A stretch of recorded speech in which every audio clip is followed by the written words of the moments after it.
देखिए सबसे पहले समझिए प्रोजेक्टाइल क्या होता है। हम किसी भी चीज को स्पेस में फेंकते हैं और वो फ्री फॉल कहीं पर गिरती है। यानी फ्री फॉल का मतलब ये होता है कि कोई ऑब्जेक्ट अंडर ग्रेविटी गिरे, उसको कोई और चीज फोर्स ना लगे, तो हम उसको क्या कहते हैं, फ्री फॉल। तो हम कभी भी किसी चीज को फेंकते हैं, चाहे हम उसको हॉरिजॉन्टल स्पीड दे या हम ऊपर की तरफ फेंके, तो उस फेंकी हुई चीज को हम प्रोजेक्टाइल कहते हैं। और जिस पाथ को वो फॉलो करती है उसको हम ट्रेजेक्टरी बोलते हैं। तो प्रोजेक्टाइल जिसको हम प्रोजेक्ट करें, प्रोजेक्टाइल जिसको हम प्रोजेक्ट करें। मैंने एक बिल्डिंग के ऊपर खड़ा होकर एक पत्थर लिया और उसको मैंने चाहे ऊपर करके ऐसे फेंका या ऐसे सामने करके फेंका, तो ये जो पत्थर फेंका, एक बॉल फेंकी या एक पेन फेंका, ये सब क्या है, यह है प्रोजेक्टाइल। और वो जो पाथ फॉलो करेगा कैसे जाएगा, ऐसे करके नीचे आएगा, उसको हम क्या कहेंगे, ट्रेजेक्ट। तो अभी जो हम कर रहे हैं वो हम कर रहे हैं कि हम किसी बिल्डिंग के ऊपर खड़े हुए हैं और बिल्डिंग के ऊपर से हमने एक प्रोजेक्टाइल को, किसी भी ऑब्जेक्ट को एक हॉरिजॉन्टल स्पीड से फेंका। देखो दो तरीके से फेंका जा सकता है, एक हो सकता है सीधा बिल्कुल ऐसे करके फेंक, और एक हो सकता है कि हम उसको ऐसे फेंके ऊपर करके फेंक, वो आगे आएगा। अभी हम किसी चीज को कैसे फेंक रहे हैं, उसको सिर्फ हम एक हॉरिजॉन्टल वेलोसिटी आगे, यानी हम सीधा फेंक। माना कि हमने उस ऑब्जेक्ट को u इनिशियल वेलोसिटी से आगे की तरफ फेंका, तो वो कैसे जाएगा, इसके ऊपर, इस ऑब्जेक्ट के ऊपर और कौन सी फोर्स लग रही है, एक तो वो फोर्स जिससे हमने इसको फेंका, हॉरिजॉन्टल इसको स्पीड दी हमने, सीधा फेंका। एक तो वो फोर्स लग रही है इसके ऊपर, है ना, आगे की तरफ। और दूसरी कौन सी इसके ऊपर फोर्स लग रही है, नीचे ग्रेविटी की फोर्स, जिसकी वजह से इसमें एक एक्सेलरेशन आ रहा है, जिसको हम कहते हैं एक्सेलरेशन ड्यू टू ग्रेविटी, यानी कि जी। सही है ना। तो एक ग्रेविटी नीचे लग रही है फोर्स, और एक वो फोर्स जिससे हमने आगे फेंका। हमने जो आगे फेंका, सही है, वहां पे मान लिया हमने कि भाई एक्सेलरेशन ए हो गया, और एक फोर्स नीचे की तरफ इसके अंदर लग रही है, क्योंकि ग्रेविटी, उसकी वजह से इसके अंदर एक्सेलरेशन आ रहा है। इन दोनों फोर्स के अंडर ये ऑब्जेक्ट कैसे मूव करेगी, ऐसे, ये बस जमीन है, इसको यहाँ पे छोड़ते हैं, इस तरीके से। मतलब इस मोशन के बारे में हम, और इस ट्रेजेक्टरी के बारे में हम पढ़ते हैं, ठीक है ना। ये आपको याद रखना है कि हमने इसको एक initial velocity u horizontal direction के अंदर दी है, ठीक है। तो एक फोर्स हमने इधर लगाई है इसके ऊपर, और इसके ऊपर एक फोर्स नीचे लग रही है, ग्रेविटी की फोर्स नीचे की तरफ लग रही है, और जिसकी वजह से इसके अंदर की एक्सेलरेशन आ रही है, एक्सेलरेशन ड्यू टू ग्रेविटी, जिसको हम कहते हैं जी। ठीक है, 9th क्लास में तो आप इतना पढ़ते थे। अब आप क्या करेंगे 11th क्लास के अंदर, आप इस पूरे सिनेरियो को दो तरीके से देखेंगे, एक इसको हॉरिजॉन्टली देखेंगे और एक इसको वर्टिकली। माना कि ये जो इसकी हाइट है, ये क्लिफ भी हो सकता है, ये बिल्डिंग भी हो सकती है, माना कि ये एच है, और ये जो इसका डिस्टेंस है, हॉरिजॉन्टल डिस्टेंस जो इसने कवर करा, इसको हम मान लेते हैं ये आपका आर है। सही है, कैपिटल आर, ये हॉरिजॉन्टल डिस्टेंस जो कि इस ऑब्जेक्ट ने हॉरिजॉन्टली कवर करा, और ये वर्टिकल इसकी हाइट। ओके, आपको एक बात का ध्यान रखना पड़ेगा, जब हम इस पूरे सिनेरियो को दो तरीके से देखते हैं, एक हॉरिजॉन्टल देखते हैं, एक वर्टिकल देखते हैं। तो देखो हमने जो u स्पीड दी है, ये हॉरिजॉन्टली स्पीड है ना। अगर मैं वर्टिकली देखूं तो यहाँ पर u जीरो है, क्योंकि ये जो स्पीड है ये हॉरिजॉन्टल स्पीड। मैं इस पूरे सिनेरियो को दो तरीके से देखता हूँ, अब तक आप लोग ये देखते थे 11th में, आपको है हॉरिजॉन्टल वर्टिकल। जो चीज हॉरिजॉन्टल जब हम देख रहे हैं, तो जो हॉरिजॉन्टल है वो हॉरिजॉन्टल होगी, वर्टिकल में कोई चीज नहीं होगी। हम जब हॉरिजॉन्टल देख रहे हैं तो वर्टिकल वाली चीज जो होगी उसके अंदर जीरो होगी, और जब हम चीज को वर्टिकली देखेंगे, जो हॉरिजॉन्टल चीज है वो वहां पर जीरो होगी। जैसे यू जो है ये हॉरिजॉन्टल स्पीड है, तो ये वर्टिकल के अंदर क्या हो जाएगी आपकी, जीरो हो जाएगी। ठीक है, जी वर्टिकल है तो जी ऊपर क्या हो जाएगा, क्योंकि जी वर्टिकली डाउनवर्ड लग रहा है, इस तरीके से हॉरिजॉन्टली जी नहीं लग रहा है। ग्रेविटी नीचे की तरफ लगती है तो जी किधर लग रहा है, नीचे की तरफ। ये वर्टिकली अप्लाई हो रहा है तो हॉरिजॉन्टली ये जीरो होगा। यू हॉरिजॉन्टल है, अगर इसको ऐसे ऊपर करके फेंकते ना, तो फिर हम नहीं कहते, क्योंकि ऊपर भी जा रही है। यहाँ पे हमने इसको हॉरिजॉन्टल स्पीड दी है, माने ऐसे फेंका, सीधे फेंका बिल्कुल, तो इस केस में वर्टिकली आप यू को जीरो। ये बात समझ में आ गई आप लोगों को, चलिए ठीक है। हम निकाल रहे हैं ट्रेजेक्टरी ऑफ द प्रोजेक्टाइल। तो देखिए हमारे पास फॉर्मूला होता है s is equal to qt plus में हाफ gt स्क्वायर। जब एक ऑब्जेक्ट ऊपर से नीचे आ रही होती है तो ये फॉर्मूला रखते हैं, एक ही जगह क्या लग जाता है, g लग जाता है ना। अगर मैं पूरे सिनेरियो को हॉरिजॉन्टली देखूं, हॉरिजॉन्टली हॉरिजॉन्टली मतलब ये, यानी मेरा u है अगर मेरा g क्या है, zero है ना। माना किसी वक्त के अंदर मेरी ये ऑब्जेक्ट यहाँ पर आ गई p पॉइंट के ऊपर आ गई, किसी वक्त में ऑब्जेक्ट कहां पर आ गई, p पॉइंट पर आ गई, ये चलती हुई आ गई, अलग अलग पॉइंट से ही अलग अलग पॉइंट से p पॉइंट पे आ गए। माना p के जो कोऑर्डिनेट है वो x और y है। इस p पॉइंट के कोऑर्डिनेट, हर पॉइंट के कोऑर्डिनेट होता है ना, p x y है। इसका मतलब ये हो गया, यानी कि ये वाला डिस्टेंस है ना, जी को मैं थोड़ा सा नीचे करके लिख देता हूँ, ये वाला डिस्टेंस ये x होगा और ये वाला डिस्टेंस ये y होगा, समझ आएगा। ऑब्वियसली एक्स वाई है ना, कहीं पे भी आप देखो कोऑर्डिनेट, ये आपका पॉइंट है आपका एक्स वाई, तो ये होता है आपका एक्स और ये होता है आपका वाई, सही है जी। यहाँ से शुरुआत हुई है बेटा, ओरिजिन ये है हमारा, जहाँ से शुरुआत हुई है वहां से ओरिजिन लेंगे नीचे से, तो हमको आगे के यहाँ से देखने की ओरिजिन यहाँ से, ऊपर से यहाँ से शुरुआत हुई तो ओरिजिन क्या है, ये है आपका ओरिजिन। इस जगह, इस जगह से देखोगे तो आपका ये एक्स है, ये वाई है, और यहाँ पे हम डिस्टेंस ले रहे हैं, ये डिस्टेंस एक्स है और ये डिस्टेंस वाई है। शुरुआत यहाँ से हुई है और सब कुछ यहाँ से हम उसको, ठीक है। तो भाई अगर मैं हॉरिजॉन्टली देख रहा हूँ तो यहाँ से यहाँ तक आने में इस ऑब्जेक्ट ने हॉरिजॉन्टल कितना डिस्टेंस कवर करा, ये करा, हॉरिजॉन्टली तो ये डिस्टेंस कवर किया, यहाँ से यहाँ तक आने में हॉरिजॉन्टली एक्स करा, तो एस की जगह क्या आ गया, एक्स, यू की जगह यू, और यहाँ से यहाँ तक आने में टाइम लगा इसको टी, प्लस हाफ जी, जी कितना है हॉरिजॉन्टली, जी कितना है, जीरो, हाफ इंटू में जीरो टी स्क्वायर, तो ये पूरी की पूरी टर्म जीरो हो गई, एक्स क्या हो गया मेरा यू टी और टी हो गया एक्स अपॉन में, ये बात समझ में आई। अब इसी चीज को मैं वर्टिकली देख रहा हूं, जब आप वर्टिकली देखेंगे तो यहां से यहां तक आने में वर्टिकल डिस्टेंस इसने कितना कवर कर लिया, वाई, यहां से यहां तक वाई, तो एस की जगह मैं लिख दूंगा वाई, वर्टिकली यू जीरो है क्योंकि ये u इनिशियल वेलोसिटी है जो हमने शुरू में दी थी, और वो हमने कौन सी वेलोसिटी दी, हॉरिजॉन्टल वेलोसिटी दी है, तो वर्टिकली u जीरो है क्योंकि वो हॉरिजॉन्टल चीज है, तो u जीरो t प्लस में हाफ जी टी स्क्वायर, अब की बार g जीरो नहीं है क्योंकि वर्टिकली में g जीरो नहीं है, हॉरिजॉन्टल में g, तो ये y क्या बन गया आपका, हाफ जी टी। इस इक्वेशन को 1 मान लिया, इस इक्वेशन को 2 मान लिया, यहां से t की, अरे t आपका हॉरिजॉन्टल वर्टिकल के अंदर डिवाइड नहीं हो सकता, टाइम को आप डिवाइड नहीं कर सकते, टाइम तो टाइम है ना, चाहे वो हॉरिजॉन्टल हो चाहे वो वर्टिकल हो, टाइम तो टाइम है, टाइम को आप कहीं पर भी अलग अलग नहीं कर सकते, तो टाइम यहां से लेके यहां पर डाल दिया, y is equal to half g t square, मतलब x अपॉन में u का होल स्क्वायर, टी का स्क्वायर मतलब x अपॉन में u का होल स्क्वायर, यहां से t की वैल्यू यहां पर डाल दी, y is equal to half g x square upon में यू स्क्वायर, स्क्वायर कर लिया, एक्स को अलग करके इन सबको साथ में ले लिया, हाफ ऊपर जी और नीचे यू स्क्वायर, हाफ जी ऊपर यू स्क्वायर और ये ले लिया एक्स स्क्वायर। ये देखो जी कांस्टेंट है क्योंकि जी इस जगह के ऊपर कांस्टेंट, जी तो वैसे भी दुनिया में कांस्टेंट रहता है, बाहर थोड़ा बहुत फर्क आता है मगर एक पर्टिकुलर जगह पे तो जी सेम ही होगा, कांस्टेंट है, यू इनिशियल वेलोसिटी वो हमने दी है वो कांस्टेंट है, वो चेंज नहीं हो रही है, तो ये पूरी की पूरी चीज आपकी क्या है, कांस्टेंट है, तो मैं लिख सकता हूँ y is equal to k x square where k is a constant, ठीक है। अब देखो y is equal to k x square, ये एक आपकी क्या है, क्वाड्रेटिक इक्वेशन है, और आपको मालूम है quadratic equation represent parabola, 10th class के अंदर आपको थोड़ा बहुत बताया था, जब भी क्वाड्रेटिक इक्वेशन होती है उसका आप ग्राफ बनाओगे तो क्या आएगा, पैराबोला, 10th में नहीं समझा तो आप समझिए। Linear equation represent a line, quadratic equation represent a parabola, तो इसका मतलब ये कौन सी पाथ है, पैराबोला, इसका मतलब ट्रेजेक्टरी यानी कि पाथ ऑफ अ प्रोजेक्टाइल, एक लेगी हुई चीज, इज अ पैराबोला,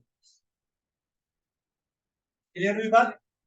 तो आपने शो कर दिया। अगर आपको क्वेश्चन ऐसा है कि show that the trajectory of a projectile is a parabola, then you have to show all this. Trajectory यानी कि path of a projectile, projectile कभी भी चीज का क्या होता है, वो एक पैराबोला होता है। आपने कोऑर्डिनेट डिस्ट्रीब्यूशन दिखा दी, ठीक है जी। चलिए इसको एक और नजरिए से देखते हैं, एक और चीज इसके अंदर निकालते हैं हम। एक चीज होती है आपकी time of flight, time of flight. Time of flight वो टाइम होता है जिस टाइम के अंदर ये प्रोजेक्टाइल हवा के अंदर है, यहां से फेंका और फेंकने के बाद जब तक यहां पर आया, इस टाइम को बोलते हैं time of projectile. Time of projectile is the total time for which the projectile remain in the flight. Time of projectile, time of flight कह लो या टाइम, हाँ टाइम ऑफ फ्लाइट भी कह सकते हो, प्रोजेक्टाइल भी कह सकते हो। Time of flight is the total time in which the projectile remain in flight। लेटने से जमीन में आने तक के टाइम को क्या कहते हैं, टाइम ऑफ फ्लाइट। ठीक है, यहां से यहां तक के आने के टाइम को चल। कंसिडरिंग, इसका फॉर्मूला निकालें। कंसिडरिंग वर्टिकली, वर्टिकली देखो, S is equal to ut plus में हाफ जी टी स्क्वायर।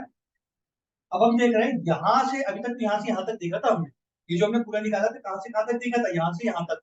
अब हम देख रहे हैं यहां से लेकर यहां, यहां और देख भी कैसे रहे, वर्टिकली देख रहे हैं।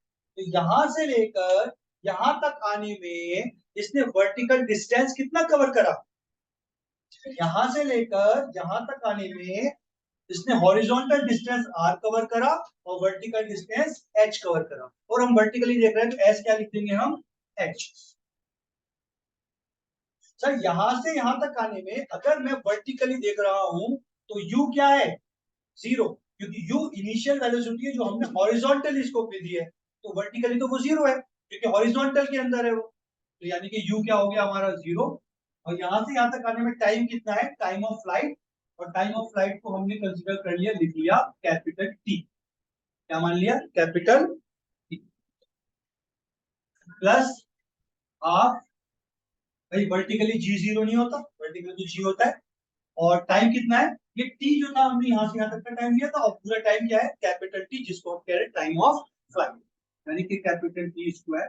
This will be h is equal to half g t square, 2 ऊपर आ गया 2h, g नीचे आ गया is equal to t square, तो t is equal to under root 2h upon में g। ये है फॉर्मूला आपका टाइम ऑफ फ्लाइट का, यानी वो टाइम जिस टाइम में ये प्रोजेक्टाइल फ्लाइट पे रहता है, यहां से शुरू होके यहां तक आने के टाइम को हम क्या कहते हैं, टाइम ऑफ फ्लाइट। और उसका फॉर्मूला क्या आ गया, t is equal to 2h upon g। ये भी आपको ड्राइव करने को आ सकता है। ध्यान रखना आपने क्या लिया, कंसीडरिंग वर्टिकली, सब कुछ आपने वर्टिकल लिया। एस कितना हुआ, इसने वर्टिकल डिस्टेंस कितना कवर करा, सर वैसे तो डिस्टेंस ये कवर करा, वर्टिकल डिस्टेंस ये करा और हॉरिजॉन्टल डिस्टेंस ये करा, तो वर्टिकली ले रहा हो तो डिस्टेंस कितना हो जाएगा, एस एच हो जाएगा। वर्टिकली आपका u 0 है, पहले टर्म 0 हो गई, वर्टिकली g 0 नहीं है तो g आपने रख लिया and you got the. Any question?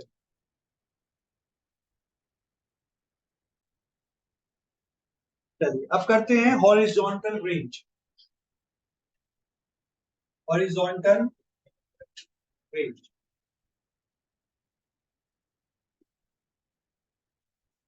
ये आपने यहाँ पर इसको एक इनिशियल वेलोसिटी के साथ देखा, इनिशियल वेलोसिटी u है यहाँ पर,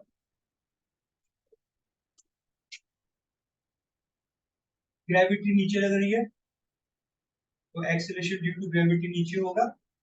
अगर वर्टिकली आपका यहाँ पर क्या होगा, u इज इक्वल टू 0 होगा, और g नीचे की तरफ वर्टिकली लग रहा है, इसका मतलब हॉरिजॉन्टली आपका g क्या होगा, 0। ये कॉन्सेप्ट आपने दोनों चीजों की, एक चीज को दो पॉइंट ऑफ व्यू से देखा, हॉरिजॉन्टली और वर्टिकली। हॉरिजॉन्टली u है मगर g 0 है, और वर्टिकली g है मगर u 0 है, क्योंकि u क्या है, initial velocity which is given to the projectile horizontal. हमने ऑब्जेक्ट को ऐसे भेजा, हमने ऑब्जेक्ट को ऐसे नहीं भेजा। इसको हम आर कहते हैं, इसको हम कहते हैं हॉरिजॉन्टल रेंज, और ये हाइट ऑफ द क्लिप या हाइट ऑफ द ऑब्जेक्ट।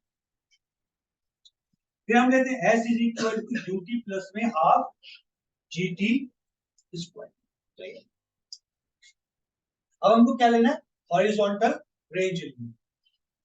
तो अगर मैं इन सब चीजों को हॉरिजॉन्टली मानूं, जैसा भी आपको मैंने बताया, तो ऐसे क्या हो जाएगा, हॉरिजॉन्टली लिखूंगा, यहां से लेके यहां तक आने में इस प्रोजेक्टाइल ने कितना हॉरिजॉन्टल डिस्टेंस कवर करा, हाँ, कितना वर्टिकल करा, h।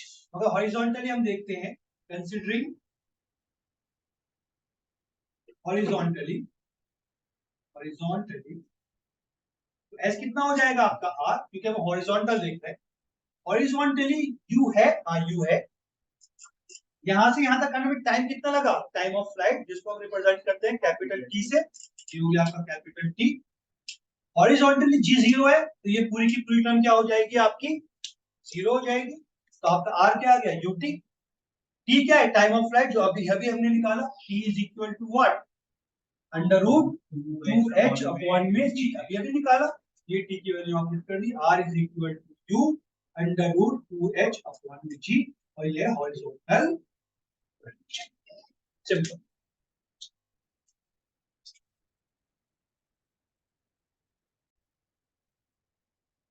अब हमको निकालना है इसका कि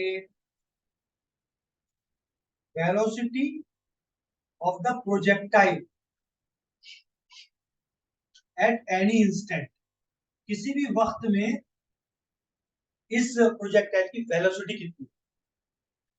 न्यूमेरिकल में अक्सर यहाँ की पूछते हैं, तो हम एक जनरल निकालते हैं और फॉर्मूला हम कहीं पर भी याद कर सकते हैं। हमने तो मसलन यही पढ़ा, यहाँ पर इसकी वेलोसिटी, ऑब्जेक्ट कैसे आ रही है, तो वेलोसिटी कैसी होगी, ऐसे होगी। मानते हैं कि ये स्मॉल v इसकी वेलोसिटी है, ये ऐसे करके नीचे आ रही है। वेक्टर क्वांटिटी हम इसको कंपोनेंट्स के अंदर डिवाइड कर सकते हैं। एक आ गया इसका ये हॉरिजॉन्टल कंपोनेंट, और एक आ गया इसका ये वर्टिकल कंपोनेंट। हॉरिजॉन्टल को v x मान लिया और वर्टिकल को v y मान लिया। ये हमारी वेलोसिटी है, इस तरीके से आ रही है, तो वेलोसिटी की डायरेक्शन ये हो गई। इसके दो कंपोनेंट ले लिए, एक ले लिया हॉरिजॉन्टल कंपोनेंट, एक ले लिया वर्टिकल। सही है, जैसे हर चीज को हम हॉरिजॉन्टली और वर्टिकली देख रहे हैं, तो एक आ गया हॉरिजॉन्टल और एक आ गया वर्टिकल।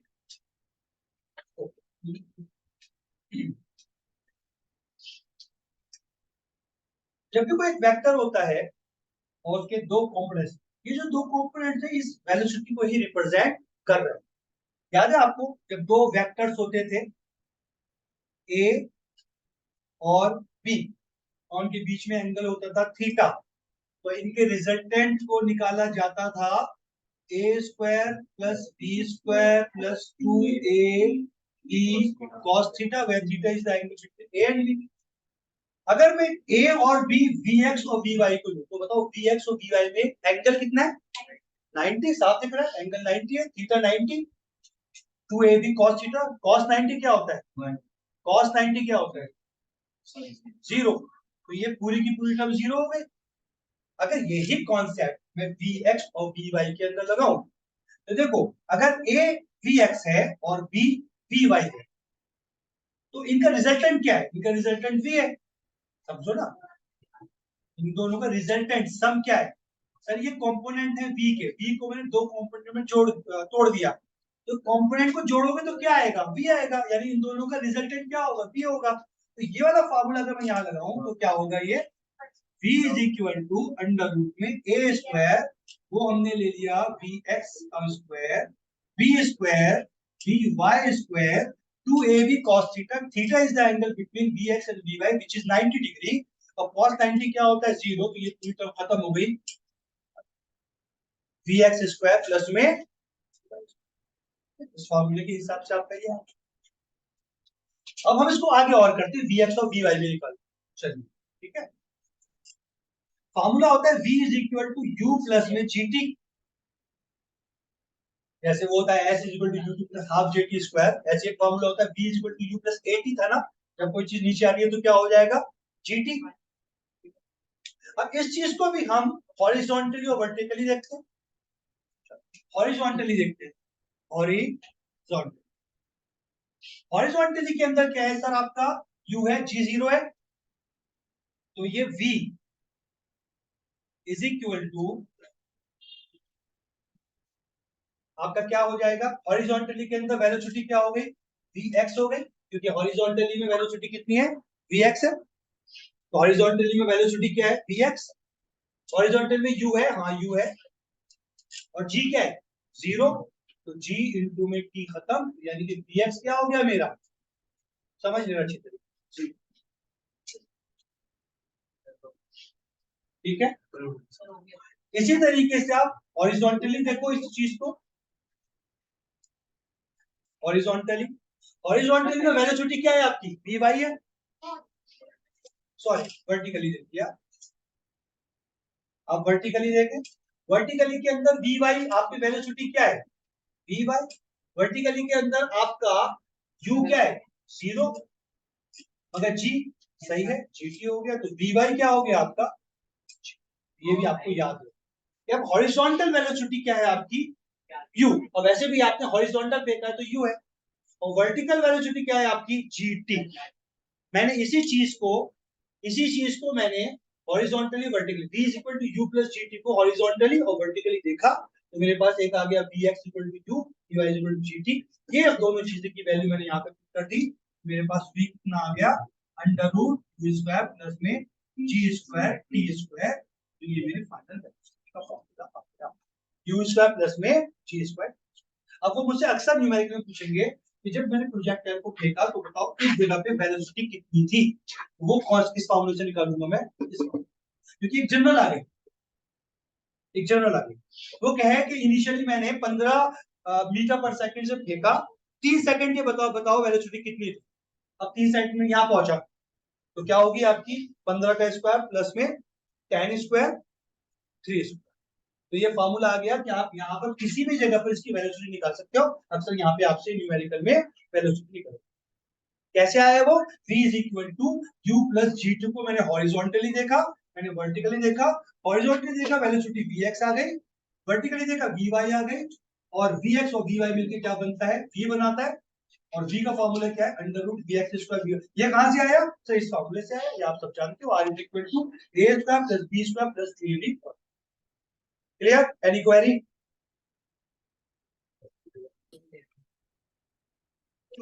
ओके।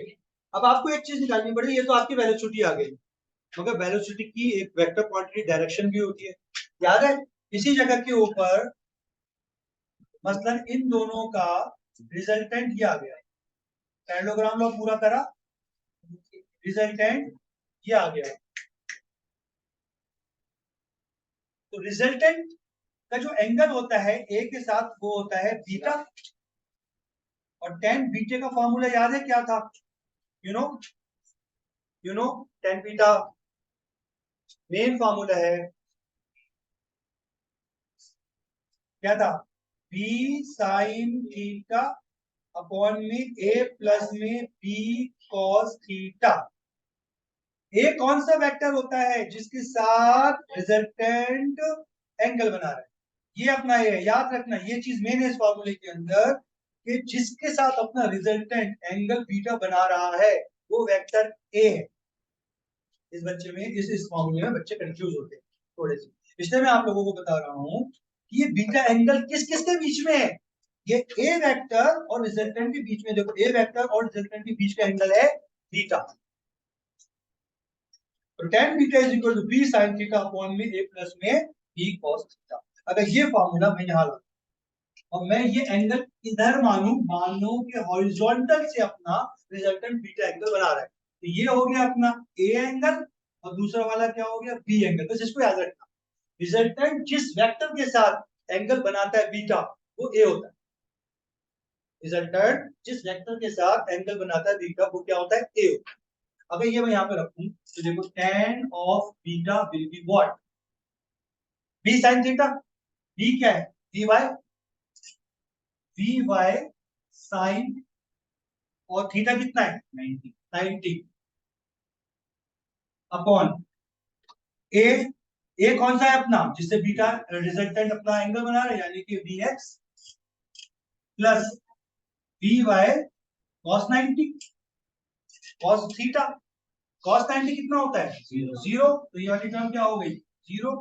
टेन बीटा कितना बचा, साइन 90 कितना हो गया, वन। ये हो गया वी वाई अपॉन में वी एक्स।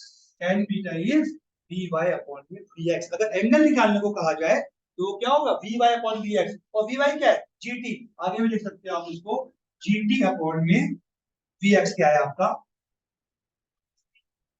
तो आपसे डायरेक्शन अगर पूछी जाए, ये यहाँ पर किस तरीके से बनती है, जब ऐसा प्रोजेक्टाइल आता है ना इस तरीके से, अगर आपको बनानी पड़ जाए, तो ये आया, ऐसे आगे निकाल दो। ये है आपका वी एक्स, ये है आपका वी वाई, एंगल बना रहा है ये आपका वी, एंगल बना रहा है बीटा वी एक्स। तो आपको ये फिगर बनाने की प्रैक्टिस करनी पड़ेगी। Horizontal component of velocity vx, vertical component of the velocity vy, अपनी असली वेलोसिटी एंगल बना रहा है vx के साथ, जब ये vy अपॉन x। तो आपके पास कौन कौन से फार्मूले आ गए, एक आ गया आपका time of flight 2h upon में g, एक आ गया हॉरिजॉन्टल रेंज u, जो इनिशियल वेलोसिटी है 2h अपॉन में g, एक आ गया आपकी जो वेलोसिटी किसी भी इंस्टेंट के ऊपर कितनी है, vx square plus vy square. vx है u, vy है gt, उसकी वजह से ये फार्मूला आपका ये बन गया, और आपके पास एंगल आ गया vy अपॉन में vx, यानी कि gt अपॉन में u। ये 5 या 6 फार्मूले हैं, समझ रही है, इसको अच्छी तरह से याद कर ले, आगे हम न्यूमेरिकल्स। जैसे वर्टिकली नहीं बोल सकते, वर्टिकली आप उसका हाँ, आप बीटा निकाल लो, 90 माइनस बीटा कर दो। अलग फार्मूला क्यों बनाओ, इसी से आप बना लो। उसने कहा वर्टिकली बताओ क्या एंगल होगा, तो हॉरिजॉन्टल निकाल लो, 90 माइनस कर दो तो आपका आ जाएगा।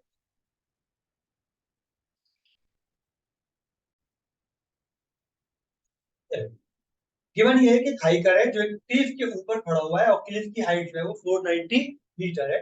वहां से उसने एक हॉरिजॉन्टल स्पीड के साथ 15 मीटर पर सेकंड की स्पीड से एक पत्थर फेंका, जो कि जमीन पर आकर टकराया। हमको बताना है time taken by stone to reach the ground, यानी कि क्या निकालना है, टाइम ऑफ फ्लाइट। यहां से यहां तक आने में कितना टाइम लगा, इसी को हम क्या कहते हैं, टाइम ऑफ फ्लाइट। ठीक है, और दूसरी चीज हमको बतानी है किस स्पीड से आके गिरा। और आपको मालूम है जब हम स्पीड निकालते हैं इसकी, अभी हमने डेरिवेशन करा, वो होती है v, उसका एक हॉरिजॉन्टल कंपोनेंट होता है vx, और उसका एक वर्टिकल कंपोनेंट होता है vy।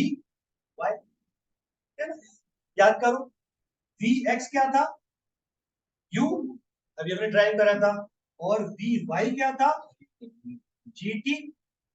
v क्या था, अंडर रूट में vx स्क्वायर प्लस में vy स्क्वायर, और vx था आपका u स्क्वायर, vx था u तो u स्क्वायर, vy था gt तो g square t square.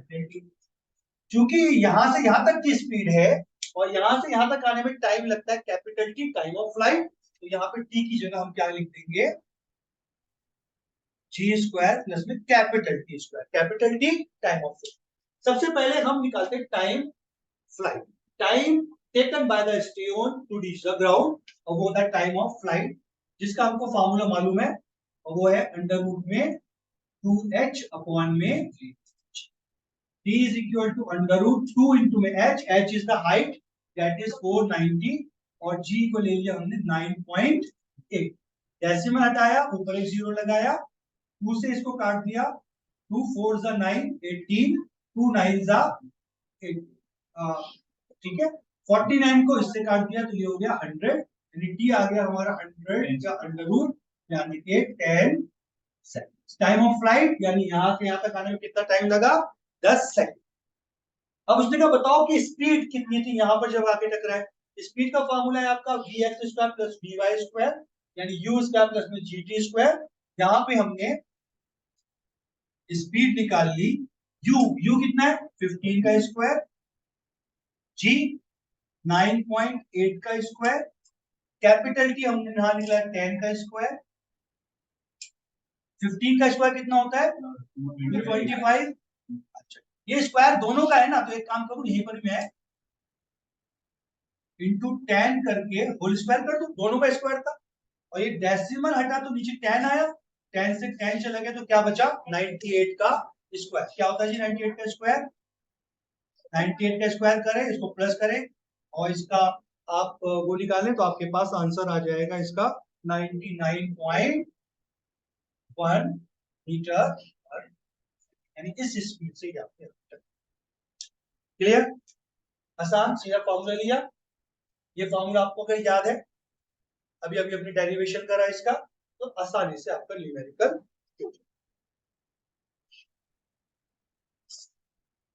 Any question?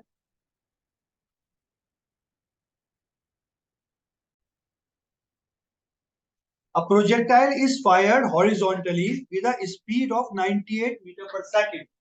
यहां से horizontally u is equal to 98 meter per second. 98 metre per second की स्पीड से मैंने हॉरिजॉन्टली इसको from a top of a hill 490 metre high, 490 metre high hill से मैंने इसको ऊपर से 98 मीटर पर सेकंड की स्पीड से फेंका। Find the time taken to reach the ground. Time कितना लगा ग्राउंड तक पहुंचने? क्या होता है फॉर्मूला टाइम का? 2h अपॉन में g। कितना हो जाएगा? 2 इंटू में 490 अपॉन में 9.8, डेसिमल हटाया 0 लगाया, सेम अभी जो हमने करा वही चीज हो गई आपकी 100 यानी कि 10 सेकंड। दूसरा पार्ट है इसका, the distance of the target from the hill. The distance of the target from the हिल, यानी कि क्या निकालना है आपको? r। और r का फॉर्मूला क्या होता है? अभी आपने करा u अंडर रूट में 2h अपॉन में g, यानी जो आपका आया उसको आप इससे मल्टीप्लाई कर दो u से। u कितना है? 98 इंटू में 10 यानी 980 मीटर। रेंज आ गई आपकी। तीसरा उसने वही चीज पूछी, velocity with which it strike the ground. अगर आपको फॉर्मूला याद है v is equal to under root vx का स्क्वायर vy का स्क्वायर। vx भी आपको अगर मालूम है u स्क्वायर और vy हो गया g स्क्वायर t स्क्वायर, तो इसको भी आप आराम से निकाल। ड्राइव एक बार करो फिर फॉर्मूले आप इसके याद करो, ठीक है? क्वेश्चन है, a body is throne horizontally from the top of a tower and strike the ground after 3 seconds. Top of the tower से एक ऑब्जेक्ट को नीचे फेंका इसी तरीके से, ये होगी vx, ये होगी vy और ये होगी। हॉरिजॉन्टली फेंका यानी कि u वेलोसिटी से फेंका, इस बार उसकी हमको वैल्यू नहीं दे रखी, हमको क्या दे रखा है? ये नीचे तक आने में उसको कितने सेकंड लगे? 3, और इस टाइम को क्या बोलते हैं? Time of flight. यानी हमको कैपिटल टी दे रखा है कि कैपिटल टी जो है वो आपका 3 सेकंड्स।